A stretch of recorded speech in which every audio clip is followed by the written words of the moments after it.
Hey there, it's Gary Parrish. Welcome back to the CBS Sports Eye on College Basketball Podcast, where we sometimes discuss camel fighting, dodo birds, and leaky black. Matt Norlander is here with me. He's at home in Connecticut. I'm in a hotel room in New York City in town doing studio work for CBS Sports Network. If you're watching on YouTube, please smash the like button like you're Brandon Davies. You have consent.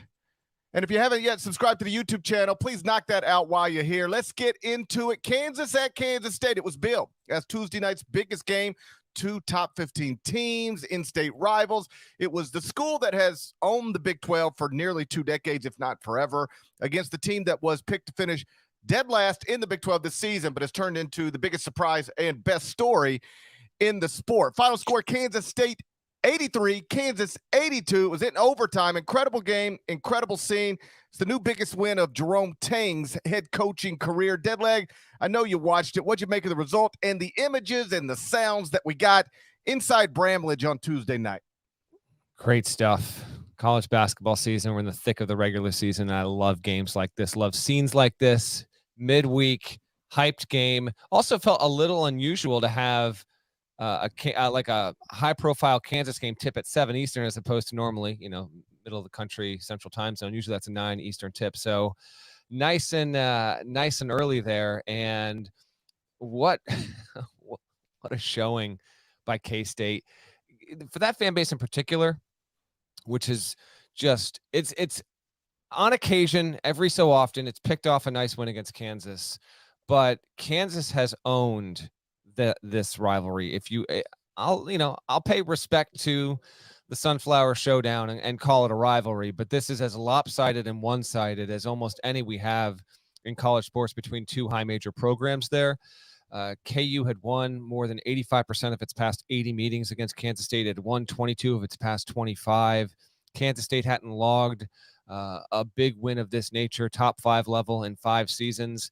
And for the 4th time this season, K-State was taken to overtime or took a game to overtime, depending on your perspective, and emerged victorious. So Jerome Tang has something special going there.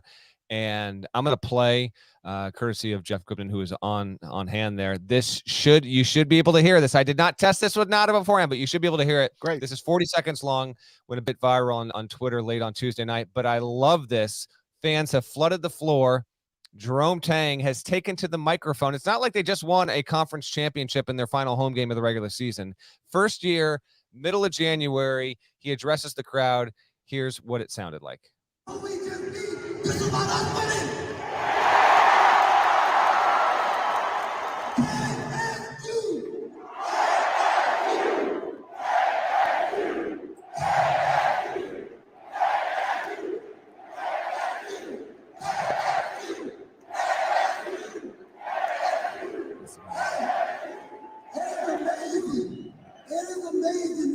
Accomplish when you do it out of a motive of love and joy and passion.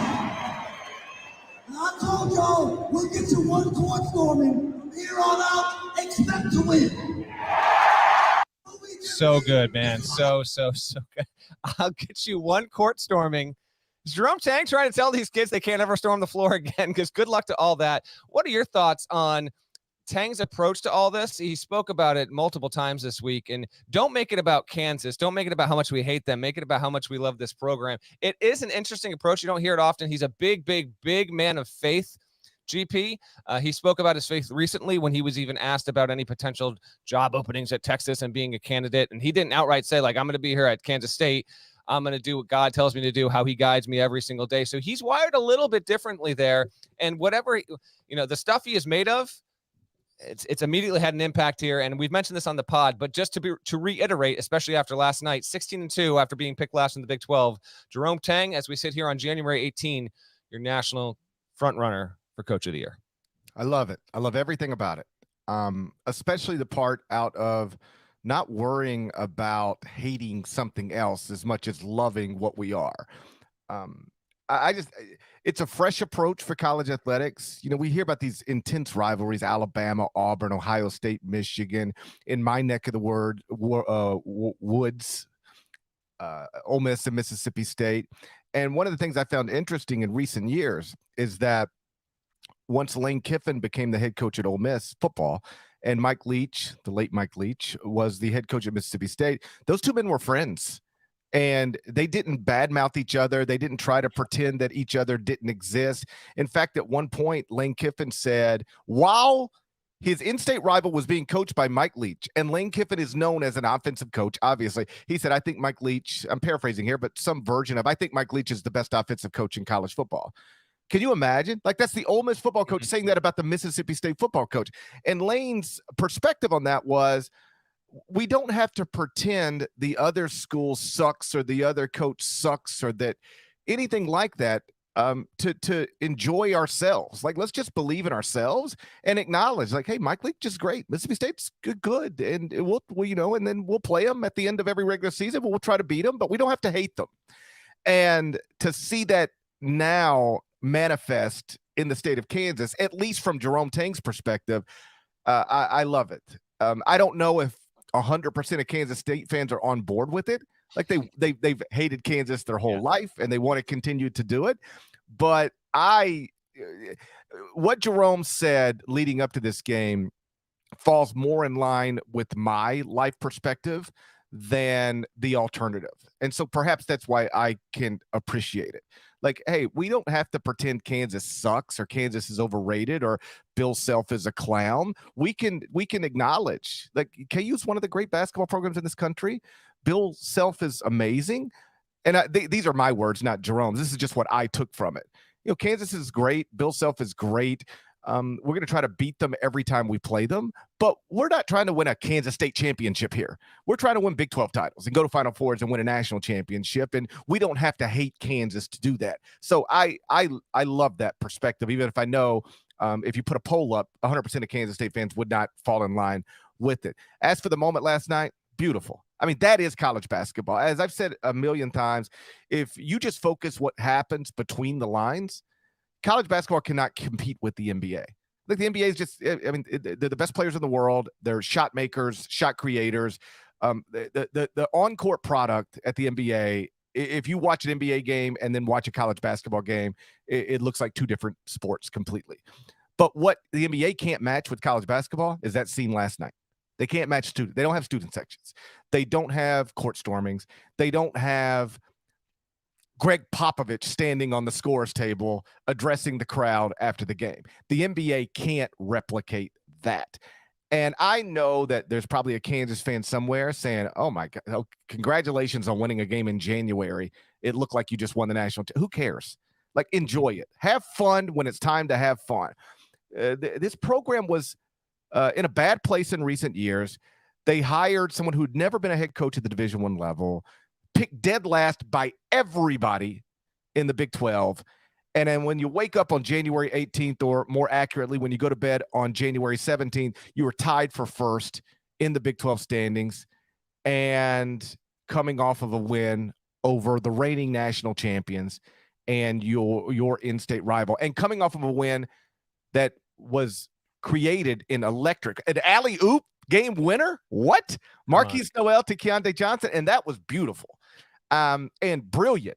I mean, Bill Self gets a lot of credit for out-of-bounds plays, after timeout play, as he should. He's like maybe the best, one of the best, and perhaps the best at it.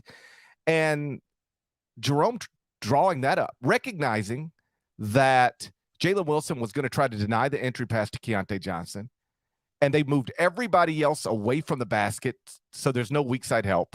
And when Jalen cheated just a little bit to try to deny that inbounds pass that he assumed was coming, Keontae spins on him, Marquise Noel throws it up, alley-oop for the game winner. Kansas doesn't get a shot off at the buzzer. I just thought the game was spectacular. The scene was amazing, and that is the best of college basketball. What you saw last night inside Bramlett is the best of this sport that we talk about nonstop. Yeah, shouts to our buddy Rob Doster, who took the trip down to the Octagon of Doom, and he had never been. And I was talking to him earlier on Tuesday. I was like, man, I just hope you get a really good game. And yeah, if you get a scene where Kansas State wins, like, that's awesome. So I'm really thrilled for him that he was able to see that up close and personal and experience that, because that's one of those arenas that I've never been to. I'm guessing that you haven't, but maybe you were at CBS. You got out there in 2006, so you were there for the Beasley year. Maybe you got out there. That would have been the only year I figure you would have gone. Have you ever been to K-State? I've been to K-State. I don't know if it was the Michael Beasley year. For some reason, I remember Jacob Pullen. Those might overlap. Okay. I don't even. I just know Frank Martin was the coach because I remember like talking to Frank. Kansas State won. Whoever they played, I don't remember. It was probably Kansas. Of course. And I just remember Frank saying, "I told you this place is special." Like because it is an incredible scene. Like when the team is good and the place is packed. That's I don't know that it makes many list of top 5 college basketball venues in the country, but if you're in it and it's great, it's great. Yeah. On speaking of Frank, last time Kansas State started 16-2 was the 2009-2010 season. Ironically, if you want to even call it ironic, they did lose to Kansas both those times that season, actually 3 times. And when they played them at home, they lost 81-79. They went at home last night, 83-82. That team did have Jacob Pullen, Dennis Clemente, Jamar Samuels, Dominique Sutton. That was the K-State team that Frank Martin took all the way to the Elite Eight, where it lost to Butler, where Parrish is propagating the lie that he had some sort of eye contact and conversation with Brad Stevens. We shared a moment. That night. So 2010 was the last time Kansas State started 16-2. That team wound up getting a 2 seed. We'll see if this one can also get a 2 seed. Listen, it's 5-1 in the best league in America, and right now the Big 12 standings read as follows: Kansas, Iowa State, K-State atop at 5-1, and then behind them, and we'll get to Texas and Iowa State in just a second here. Texas has 2 losses, TCU has 2 losses, and then can't forget about Baylor. It was able to get a road win against Texas Tech, and it's 3-3 there. I do want to mention real quick Keontae Johnson. Yes, that oop was awesome. I don't remember the game. K-State fans, you're going to know it right off the top of your head if you're listening or watching, but there was another Noel to Keontae oop like 2-3 games ago. So Yes. They've done this in there have been multiple times where they've been involved in a close game, and that connection has been emphatic to help guide Kansas State to a win. Noel actually didn't really even have that good of a game there. He had been hot as of late. He was averaging like 24 and 10 in Big 12 play in their first 4 or 5 games. Cooled off a little bit there. Keontae Johnson, though, going for 24 along with 8 rebounds. He's been tremendous. In my court report that's going up on Wednesday, I actually have my 5 players for Player of the Year, and the 4 were no brainers. It's Zach Edey than everyone else, right? And then I've got Timmy, Brandon Miller of Alabama on there. I've got Jalen Wilson, who had 38 in a loss, by the way, like one of the best games of his life. He had 38 in this loss, and it would have been 41, except Bill called the timeout right before he hit the 3. I know. I'm like, and he self. It was obviously on self, and he. No surprise, he admitted after, like that's on me. And you want that back. The shot. In fairness, it was like 5 feet behind the 3-point line. And like the play was not like developing. And no, he was walking into it, but he was walking into it a longer than NBA range 3-pointer. It felt like. Agreed. So Jalen Wilson is absolutely one of the 5. And then I wound up going for the moment, and it's narrow. Trust me, it was 51-49. I actually put Jaime Jaquez 5th on the list, but I would have, after what happened last night, I would actually have Keontae Johnson as the player in the 6th spot for National Player of the Year or the best second team All-American, however you want to frame that right now. He's averaging 18.7 points, 7.2 boards, 2.4 assists per game, and to help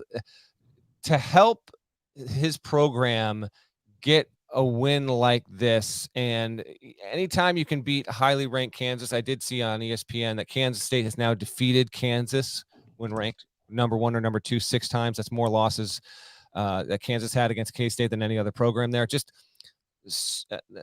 just incredible what this program's been able to do. And I can't call this team a for sure Final Four contender, but we have quickly ascended to a plateau here where Kansas State has gone from cool story, nice record, interesting Big 12 team to Jerome Tang has dudes, and they can do real damage when we get to March, both in their own postseason tournament in the Big 12, potentially winning that, to wherever this team winds up getting seeded, no matter the matchup. There's something special going there. And while nothing is guaranteed, yes, you can conceivably see a way where a team that's built like this, if it gets the right kind of matchups with how it is improving on both ends of the floor, it's not elite on offense, not elite on defense, but I could see them making a deep run. I can't call them a for sure Final Four contender yet, but man, they are quickly ascending to that place. I can.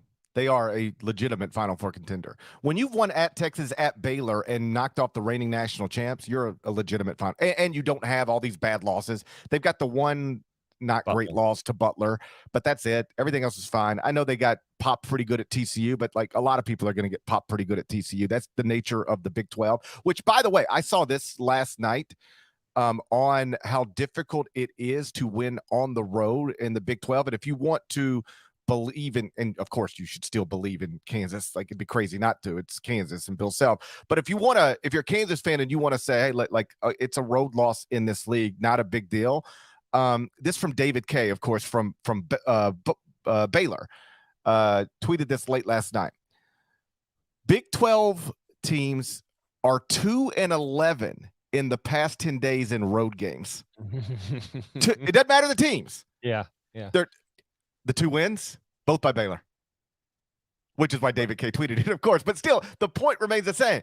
I don't care who you are.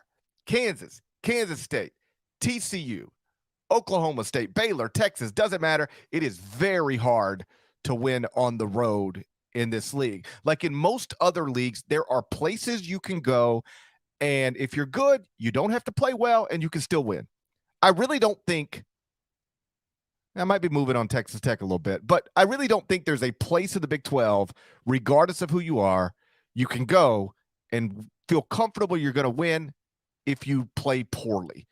Yeah. And in most leagues, there's at least a place or two where even if you play poorly, you're going to go win that game if you're good. It's not the case in the Big 12. It's not. And let's stick right there because Iowa State, I mentioned right at the top of the standings, is able to beat Texas, and another really, really good game. Those were staggered. It was an hour later of a tip than Kansas State. And at the moment, I think I don't have it in front of me, but I looked at it this morning because I'm going to put it in my power rankings on Thursday. Iowa State's got 5 quad 1 wins. I think only Purdue and Kansas have more. I think that's it. There's a number of teams that have 5. I think there are like 7 teams overall, maybe 8 that have 5 or more quad 1 wins. But Iowa State is building out a resume, man. This team has not been a 3-seed or better since 2015, the last year when it was with Fred Hoiberg. TJ Otzelberger, through a year and a half, continued. I mean, last season they did well in the non-conference. They got out to like 11-0 or something like that. And at 17 games through last season, Iowa State was 14-3. 17 games through this season, Iowa State is always also 14-3. But Iowa State got into the tournament because it played in the best league in America a season ago. It didn't lose in the non-conference heading into the start of the new year. And it basically built up enough where it got in as an 11. And then lo and behold, was able to scooch on through and make the Sweet 16. This team's different, man. It's even better. It's more reliable. It's more of a nuisance on defense. And it was a good defensive team a season ago. Just I feel like it's a bit better overall. And offensively, it's unquestionably better. And Gabe Kalsher probably doesn't get enough due for how much he does. But Caleb Grill is a killer. He is a dude. First of all, I assume you were in studio, so you saw the highlights. He hits the big 3 to put it basically as the clincher, and then he turns to the Texas Benson and signals timeout. Like that's a boss move. That's a baller move. That's a Gary Parrish approved kind of move there. And he's so unassuming, Caleb Grill. Like I talked to him at PK85 after he had a humongous game earlier this season, and I love these kind of players who, when they're on the floor, they're of one mentality, and then off the floor, it's like, are you the same guy I just saw out there, just absolutely destroying folks? I think it was what he did against Carolina. I think was the big game that he had there. But no shame in the loss for Texas whatsoever. To me, it's way more about Iowa State and the fact that it's 5-1, top of the league. Tang's the front runner for National Coach of the Year. I've also got a list of my top 10 candidates for Coach of the Year at the midway point in today's court report. And Otzelberger's absolutely on that list, man. No doubt about it. They were not. Iowa State, I think, was projected 7th. And again, 8th. Very good Big 12, right? Was it 8th? 8th. Okay. So you get projected 8th going into a season in the Big 12. That says you're not making the NCAA tournament because historically, like 8 can get there, but in the Big 12, it's 6 or 7, then it gets blurry. So not even thought to be a tournament team, or for sure not, more likely than not.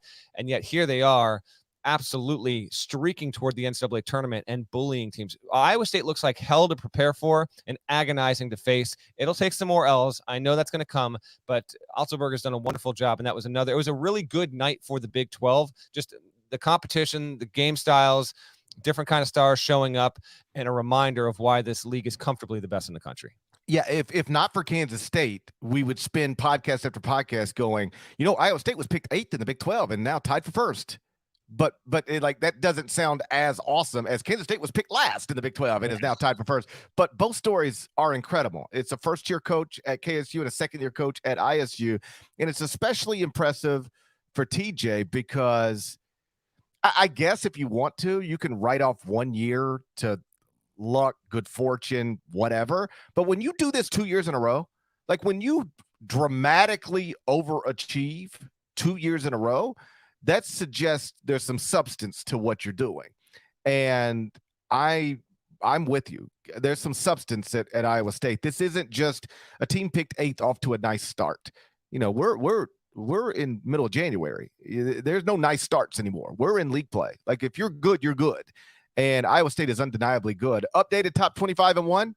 I've got Kansas State 6, Kansas 7, Iowa State 8. So those 3 teams in the Big 12, I've got them back to back to back, tied atop the Big 12 standings. And ultimately, I do think that race is probably going to come down to the last 2 weeks of the season, maybe even the last week of the season. Not to put a poll up. So let me ask you right now, January 18th, who wins the Big 12?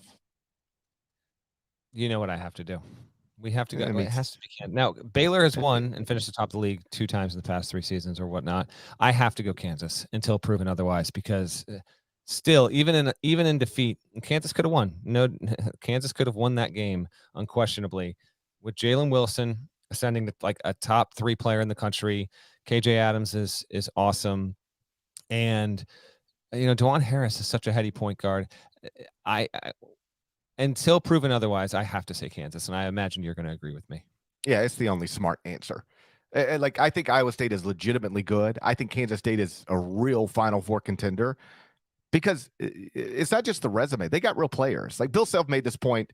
We made this point 2 weeks ago, and Bill Self made the point earlier this week. Like, they got real guys. Kente Johnson was the preseason SEC Player of the Year. Marquise Noel is one of the best, little point guards in the country. Desi Sills started for an Elite 8 team at Arkansas. Like, these are real players. This isn't some scrappy bunch of guys that have really come together. I mean, that's true. They have come together, but there's real high-level college basketball talent there. And so, like, if you told me right now Kansas State's going to be in Houston with us, it wouldn't surprise me at all. But I still believe that when it all shakes out, and keep in mind, Kansas State's got to return this game to Kansas. When this all shakes out, I think Kansas is at the very least sharing the Big 12 title and possibly winning it outright. Let's move on. Clemson's time in the top 25 might be short-lived. That's because Brad Brownell's Tigers lost at Wake Forest on Tuesday night. We're going to turn our attention to the ACC next.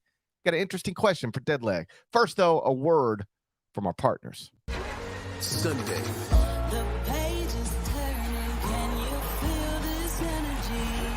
Joe Burrow and the Bengals take on Josh Allen's Bills. A trip to the AFC Championship is on the line.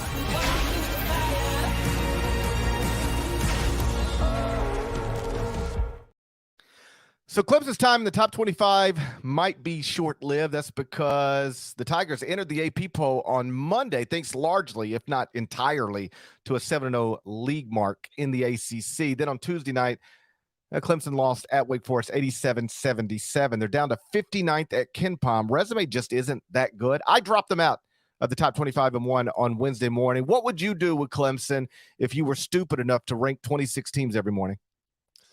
That's a good question. I don't know if I don't know if I'd have them out or not, because I don't do that every morning. I would make Clemson. I would decide, no matter what the result of a road matchup against Wake Forest on a Tuesday night, to make Clemson the lead item of a weekly notebook column on a Wednesday morning, and that's exactly what has happened.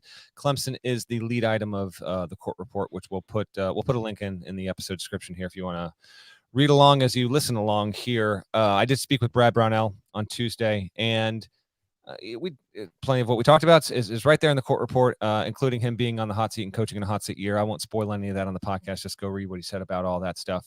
But I did talk to him about, listen, I've seen you guys play 4 or 5 times. Like, I think you're a pretty solid team, but like defensively it seems like you do have some issues. And he acknowledged that. But what's interesting about Clemson to me, I didn't realize this, and Brownell didn't tell me this either. I actually got it from another one of the assistants. Brad Brownell's been a head coach for 21 seasons, and after losing at Loyola Chicago, which is the thing that is weighing this team's resume down, Loyola Chicago, it's associated with great March Madness performances in recent history and all that good stuff. It is having one of its worst seasons of the past 15 years. It is not a good team this season. It's down to 235 at KenPom. And Clemson got beat by Loyola Chicago by 18 points in Atlanta in early December. And after Clemson lost that game, Brownell decided that he was going to go to a bigger lineup because he was seeing enough on the tape and then in performances and losses against South Carolina and Iowa that they were getting beat on the boards and they weren't going to be able to have an NCAA tournament team if this continued.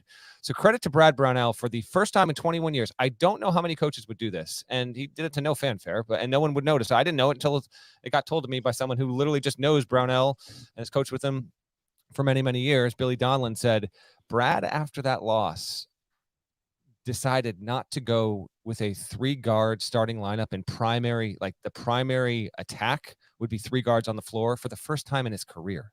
It's the middle of December and he's doing that. It's not like we're up against it at the start of February in a hot seat season and like we have no choice because of injury. Like they had some injuries which also are affecting their current status. They didn't have, by the way, in the road game against Wake Forest, Chase Hunter, who's been one of the best point guards in the ACC this season. He's got a small foot injury. Brownell doesn't think he's going to be out a while, and he better not be because they need him. Like they're not a tournament team if Chase Hunter is not available there. So from an injury standpoint, if you're a Clemson fan listening, Chase Hunter, I would think could well be back for Saturday's game against Virginia Tech. And based on what Brownell told me, I would be shocked if he's not back for next Tuesday's game against Georgia Tech at the latest. And then they've got another guy, Alex Hemingway, another guard who has a plantar fascia issue. Brownell told me that he thinks he'll be back by the end of January. So Clemson's not all the way healthy yet, but for him to decide I'm just going to play with 3 bigs instead of 3 guards after Parrish. He didn't do this for 2 decades at Clemson.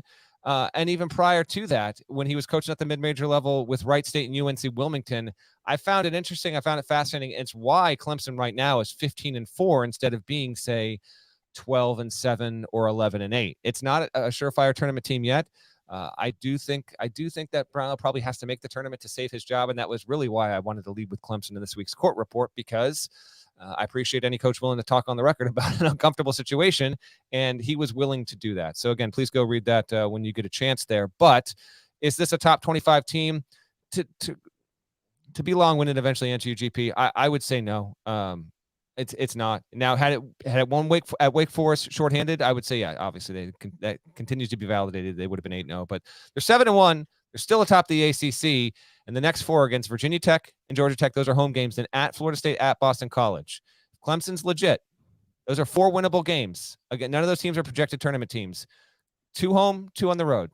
You go 3-1 in that stretch, it means you'll still be at the top of the ACC standings no matter what anyone else does when we get to February 1, and you'll still have a valid NCAA tournament resume. Yeah, KenPom still projects Clemson as favorites in each of the next 5 games. So a nice run could be on tap. But as we sit here right now, poor computer numbers, 2 quadrant 4 losses. Like literally no other team in the top 25-1 has 2 quadrant 4 losses. The only one that has 1 is TCU. So the resume was always questionable, which is what we talked about on Sunday's episode. And the computer numbers are bad. We talked about on Sunday's episode relative to top 25-1 computer numbers. And when you go and then, the only reason to rank Clemson Monday morning was they're 7-0 in the ACC, a 7-game winning streak.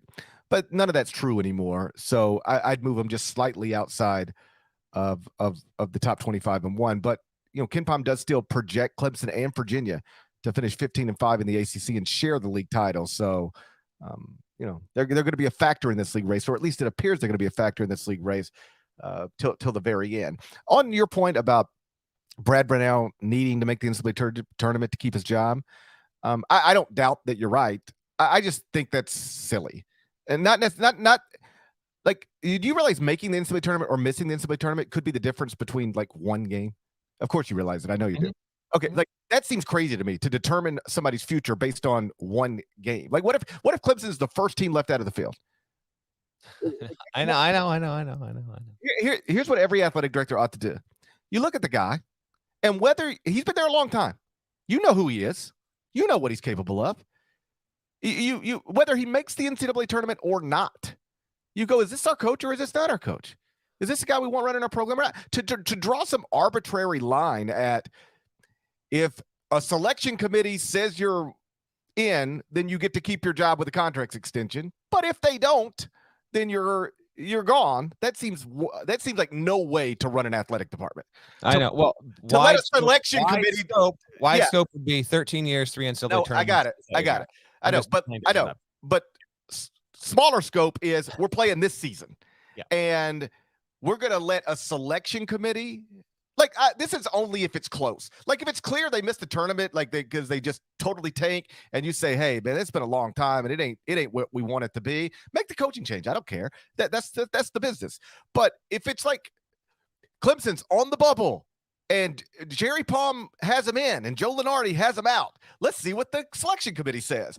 You're going to let a selection committee in Indianapolis determine who's your coach for the next 5 years or not? That's wild to me. Make the decision. He's either your guy or he's not your guy. And that's a job for the Clemson administration. That's not something that should be determined by the selection committee. Rant over. On Inside College Basketball last night, Jim Hildebrand, who's one of our producers, hit me with a surprise question. I thought it was interesting because I had to think about it. All right. I'm going to hit you with the same question. I'm quite interested. Let's go. Who's the best college basketball team in North Carolina? All right, so you got Duke, UNC, Wake, NC State. Is anyone else at the mid-major level in the combo? GP? No. Okay. Yeah. That is a good one. Best one in the state of North Carolina right now. Shouts to Steve Forbes. They won their 15th straight home game. Man.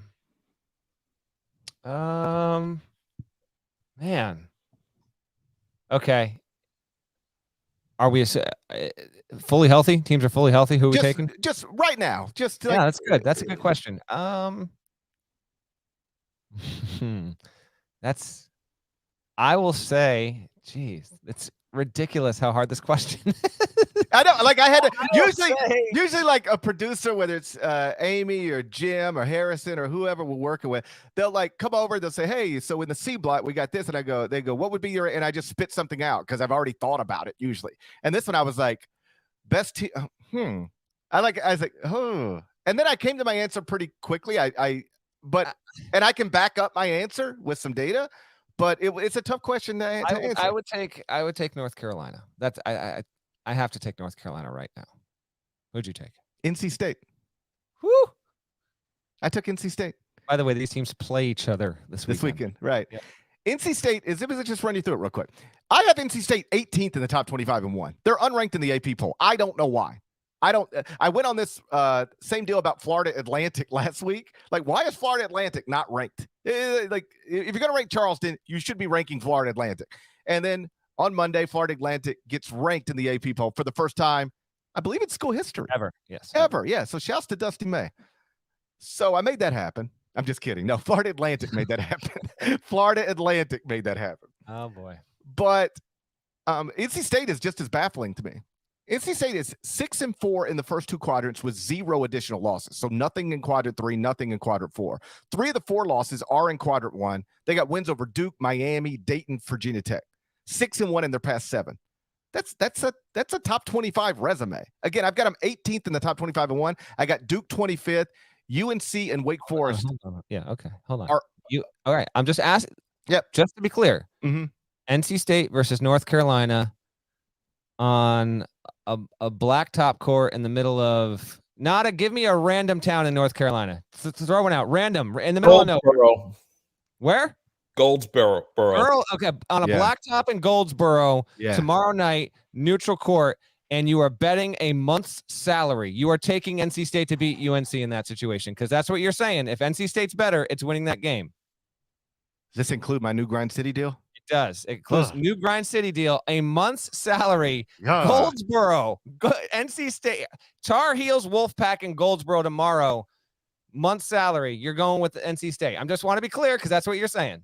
I'm taking Turquavian. Okay. I'm riding with Turquavian. All right. listen. Wake is 4-4 in the first two. I'm gonna run you through this. Wake is 4-4 in the first two quadrants with an additional loss in quadrant 3. It's an LSU loss. Duke is 4-5 in the first two quadrants, 0 additional losses. UNC 4-6 in the first two quadrants, 0 additional losses. NC State is the only school in North Carolina above 500 in the first two quadrants. That's fact, Jack. Goldsboro. Wolf Pack. Wolf. Give me an NC State cheer, Nada. What is the NC State cheer? I don't know, but you don't know? Nuts. How do you not know? How do you not know? Because I don't like hanging out with Brinson farmers of North Carolina State. I don't like them. Not many. I have two friends, and they both live radio. I live in Mississippi. I know at Ole Miss it's hotty toddy, and at Mississippi State you ring cowbells. How do you not know what the NC State I think thing is? This is it. Wolf. I'm a wolf. I'm a wolf. Look at me. Oh no! Stop! GP, stop now! Raleigh is my home. Raleigh is my home. So it said. So let it be. All right. NC State. Oh my goodness. Well, they play each other this weekend. That's the problem. It's going to be at North Carolina, and North Carolina's going to beat them by 35. I know how this works. Feels like a Final Four in one game to me. So I know how this works. By the way, they're celebrating the 93 team that week, and Roy's going to be in the building. Take the points to North Carolina. Well, Roy's going to be in the building. Roy's in the building. Like, so. Roy lives in that building. Roy's in the building right now. He's there right now. He's just like sitting on the court. Yeah. Watching Judge Judy. He's got Judge Judy on the Jumbotron. He's just sitting on the court. I know how this works. Every time I get behind somebody, it goes the wrong way. It does. From a basketball perspective. It's over for NC It's State. over for NC State. This is as good as it ever gets. This is as good as it ever gets for NC State. So enjoy it. But I did think it was an interesting question. Like, who's the best team in North Carolina? It's not clear. And I could argue it's NC State. And given that that is not an argument literally anybody would have made in October, it's just sort of an interesting development. Elsewhere over the past two nights, Purdue won at Michigan State. Game-winning bucket from Zach Edey. Houston had no problems at Tulane, won by 20.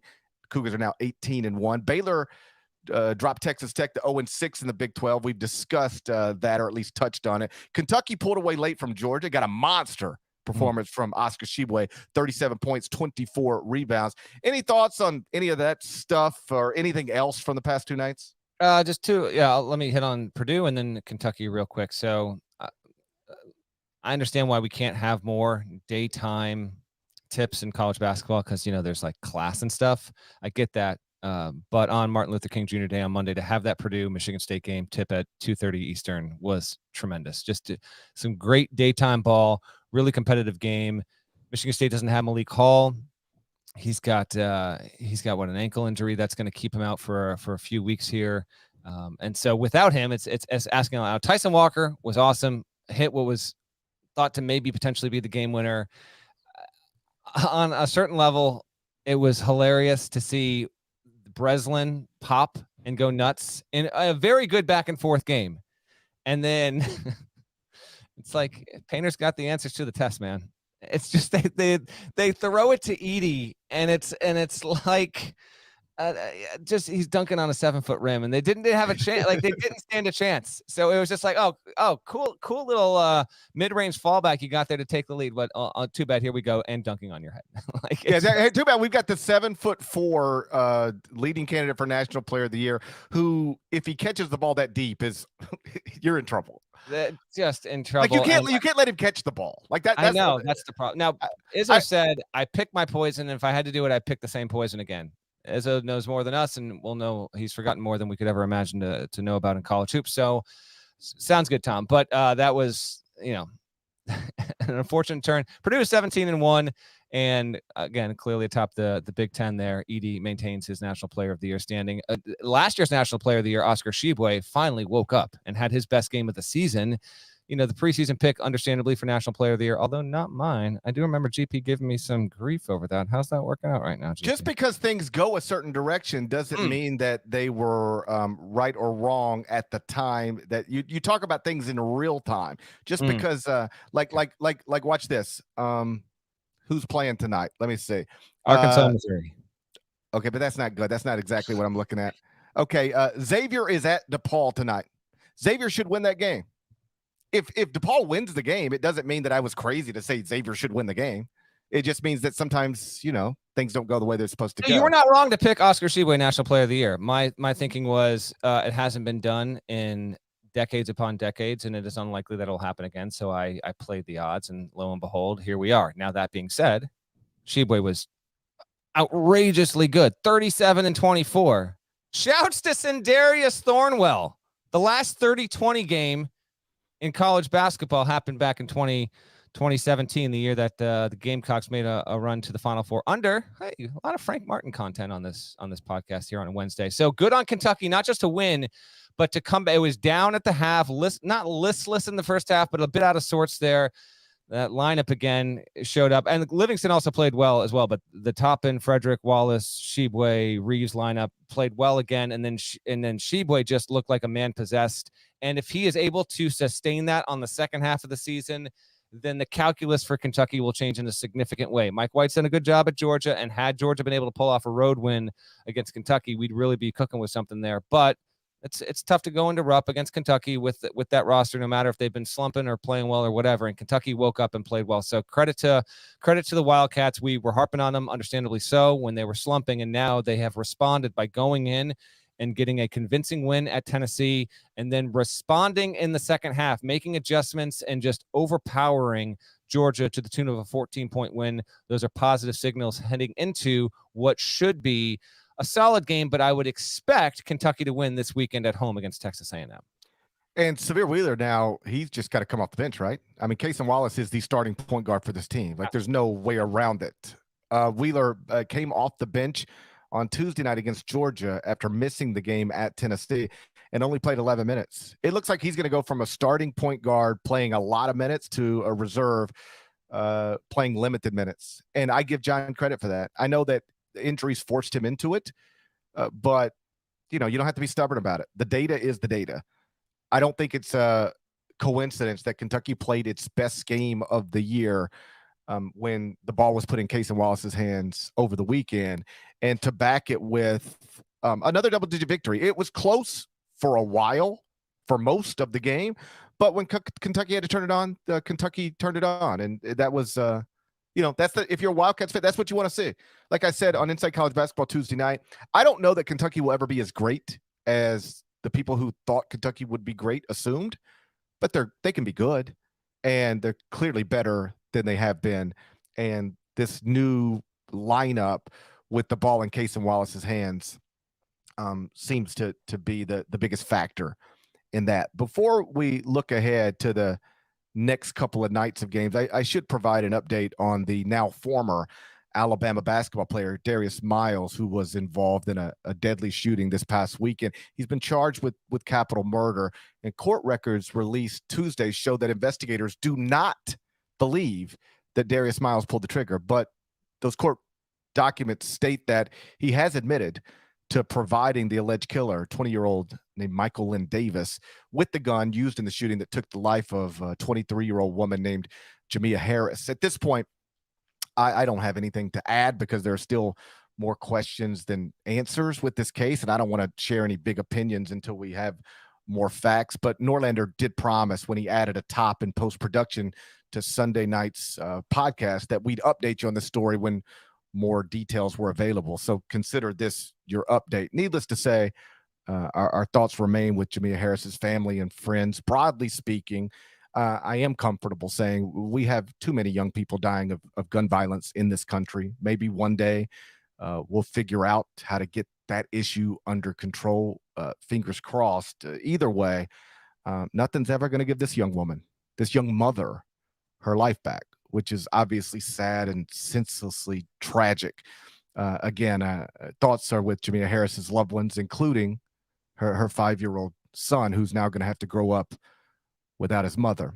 And when more information is available on that, we'll bring it to you. In the meantime, you can continue to check cbssports.com for updates, period, new paragraph. Norlander, before we get out of here, let's look ahead to the next couple of nights. On Wednesday night, we got UConn at Seton Hall, Virginia Tech at Virginia, TCU at West Virginia, Auburn at LSU, Xavier at DePaul, Providence at Marquette, Arkansas at Missouri. And then on Thursday night, a lighter schedule, but still some good ones. Rutgers at Michigan State, USC at Arizona, UCLA at Arizona State. What from that or anything else over the next 2 nights are you looking forward to? Well, first of all, we've got news connected to tonight. It happened right as we were going live. Okay, so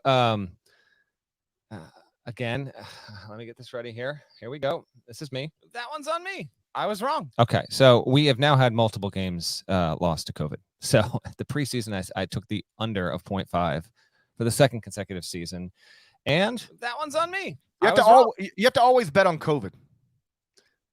Unfortunately, you are correct because COVID's been on a hot streak past couple of years. Northwestern is on a COVID pause right now. Yes, there is a team on a COVID pause. Now, the reason why it's on a pause is because it is a combination, as I understand it, Northwestern is a combination of injuries and then COVID. They do not have the minimum number of players, which I think is 7, to be able to field the team. So Northwestern's game against Iowa got postponed, and it has not been officially announced as we are recording this podcast, but the expectation is that Northwestern and Wisconsin will not play their game as scheduled on Saturday. I think they're going to try and see if they can, if the calendar and the clock will work to get that game done on Sunday. They're going to try, because we're getting into a weird situation here where Northwestern's 12-5, Iowa's 12-6, Wisconsin's 12-5. These are all teams that either project as tournament teams or they're absolutely in the mix here. And those games will matter. This is not 2 seasons ago. This isn't the COVID season where some teams finish with 23 games, some teams finish with 28 games, and we just made the best of it. Like, most everyone is playing these games. I bring up the Northwestern thing because one of the games that's happening tonight will not have the head coach or the top assistant on the sideline.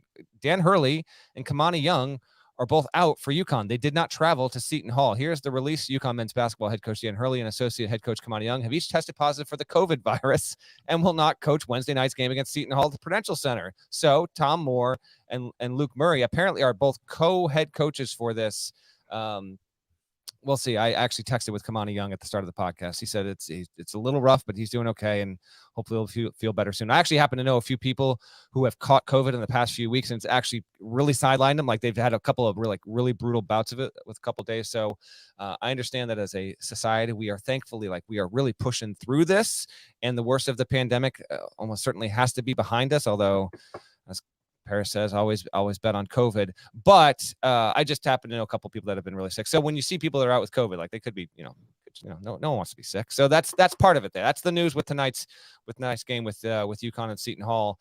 And UConn, doesn't have its head coach, man. Team's lost 4 of 5. Seton Hall, it's got plenty of desperation to it. It doesn't project as a tournament team, but it's 4-4 in the league right now. You know what UConn is in the league? 4-4. So it's actually kind of a big game right there. That's a 6:30 tip on Fox Sports 1. Elsewhere tonight, quick thoughts. Providence Marquette, 9 o'clock CBS Sports Network. GP is in studio. Catch him early in the evening. Halftime stuff. We got 30-minute pregame and then a doubleheader and then a 30-minute postgame. So it'll be a fun night. A lot of good stuff with GP there. And Providence Marquette is a tremendous game. That is, and I want to say that these two teams played on CBS Sports Network a year ago, and that was the wasn't Providence Marquette the overtime game at Providence? Yes, it was, right? Yeah. Yes, in December, I believe. Yeah, that was a good stuff. So that's a really, really tasty Big East affair. Arkansas at Missouri, and you got two teams that are just slipping and sliding. Mizzou's lost 3 of 4. It's at home. As mentioned in the previous pod, Arkansas hasn't won a road game yet. It's lost 4 of 5. So there's a lot of urgency to that game right there, 9 o'clock SEC Network. I'm intrigued by that. And then we had some chatter in the chat when we were talking Big 12 race, and people you're not giving TCU quite enough credit here. Well, let's see. TCU's got to play at West Virginia, and West Virginia is not that good relative to the Big 12 standings. It's still top 30 in predictive metrics, but it's at West Virginia, then it's at Kansas. TCU goes 2-0 there, then yeah, absolutely. They deserve to be in the poll and in the discussion to win the league, but that's another one to keep an eye on. It is actually a pretty solid, not an outstanding, but a pretty solid Wednesday night, overall, I do expect Xavier, like you, to beat DePaul. And then on Thursday, UCLA at Arizona State is a late tip, 10:30 on Fox Sports 1. I would request that if Arizona State wins, GP, we if they don't get the lead block, maybe block 2 there, because they're 15-3 and they're off to their best start in league play. How about this? Arizona State hasn't been this, and they're 6-1, so it's good, but it's not like they're 12-1. But they haven't been 6-1 through 7 games in conference play since the 80s. So similar to Clemson, they're doing well on that level. If they can beat Mick Cronin and the Bruins late on Thursday night, they will have an NCAA tournament resume. Of course, they've got one right now, but they'll really up that, and they'll be deserving of some shine. And then we'll see how Michigan State. You don't have to twist my arm to talk about the Sun Devils. That's also a good point. That's all I want to do. That's why did I not think about that before? Where is it? I've loaded a few things on here. So here we go. I'm a Sun Devil. That's all I want to talk about. Sun Devil. That's all I want to talk about. So Sun Devils, yeah. Let's maybe key in on them, and then Rutgers at Michigan State. Rutger, baby. We'll see if Michigan State can serve on its home floor. 6:30 Thursday night. Indiana at Illinois. Michigan at Maryland. That's a desperate game for both those teams, right? So USC plays at Arizona. I don't know. That's although you won't see it's on Pac-12 Network, but that one's going down as well. So we've got next 2 nights are pretty good here. There's a if you really look across at GP's top 25 and 1, and even the teams that aren't in there, you kind of look at the predictive metrics in the top 30, 35 teams. There's a lot of teams right now that are still kind of cruising with either 1 loss, 2 losses, 3 losses, 4 losses. Good teams like Rutgers, 5 losses. So I bring that up to say, like, we're kind of being gifted with 2, 3, or 4 games nightly with teams that are worthwhile because they've been pretty good. So I'm intrigued and can't wait for the next couple of nights. We ready to get on with our day? Yeah, I think we're ready. Yeah. I got to get in these Twitter mentions, see what people think about the updated top 25 and 1. Oh, has it posted? Yes. Folks aren't. Let me read. Hold on. You posted it. Did you tweet about it? I tweeted it, baby. Hold on. Before we get out of here, let me just let's see what we got here. I'm gonna randomly pick. I'm gonna randomly pick 3. You really dropped. This is from Orange Whip. You really dropped Kansas 4 spots after losing on the road in an environment like that, and it was basically a coin flip at the end. A little harsh, but whatever. Jayhawk Talk, who I believe actually was direct messaging me recently because the person behind this account played some guster at a guitar gig at a local establishment there. So I'm on Jayhawk Talk's side. He has sent along a GIF of someone just saying, "Yup, it's a troll." So that's you. Because you dropped Kansas. Because you dropped Kansas. Yes, because I woke up to that. This is why. Like I mean this sincerely and from the best place of my heart. I appreciate everybody who clicks on that link and everybody who tweets and pays attention. Like, without an audience, we don't have jobs. Like, if there's nobody to consume this stuff, there's no reason for anybody to pay us to do it. So I appreciate everybody. But there is nothing I care less about than what something like Jayhawk Talk or fans that have a mascot or school in their name. There is nothing I care less about than what they think about rankings. Because let me be clear, you could make an argument that Kansas should be higher still. I'm not disputing that. Mm-hmm. If Jayhawk Talk or anybody else said Kansas really down to number 7, surely they should be higher than that. Like, yeah, maybe. You guys, that's a fair point. We could talk about that. But the idea that I just woke up and wanted to troll Kansas fans, like, that doesn't make any sense. That's just stupid. I have no patience for the stupidity. Fair enough. I was hoping for some varied disagreements and gripes here. It's all Kansas fans. They're not happy. So basically, it's just nothing. Hey, you know what? Maybe, I don't know. Here's an idea. Here's an idea. I'll just throw it out there. Maybe beat the team that was picked last in the Big 12. Oh God. Maybe that's trolling. Yeah, that actually is. Maybe I don't know. Before you complain about rankings, maybe try beating the team that was picked last in the Big 12 with a first-year head coach and a best player who hadn't played basketball in 2 years. Maybe beat that team. How about this? I make a promise. I promise to keep you in the top 6 of the top 25 and 1 if you can beat the team that was picked last in the Big 12 with a first-year head coach and a best player who hadn't played basketball in 2 years. Just two. If you could do that, everything will be fine. Shouts to Devin Downey. Shouts to Chester, South Carolina. Shouts to Huck. Shouts to Larnell. Shouts to TJ Gasnola. Thank you all for listening once again to the Ion College Basketball. That's trolling. See, that's trolling. That's what that is. Oh man, I love when you catch me off guard like that. If you're not subscribed, please go subscribe anywhere you subscribe to podcasts, including Apple Podcasts and Spotify. Over at Apple, leave a nice review. 5 stars. Type some words and more of us than there are of them. Needs to be reflected in the comments. Smash the like button before you're out of here. If you're not subscribed to the YouTube channel, do that. We're going to talk to you again on Friday, perhaps about the Sun Devils. Till then, take care. I'm a Sun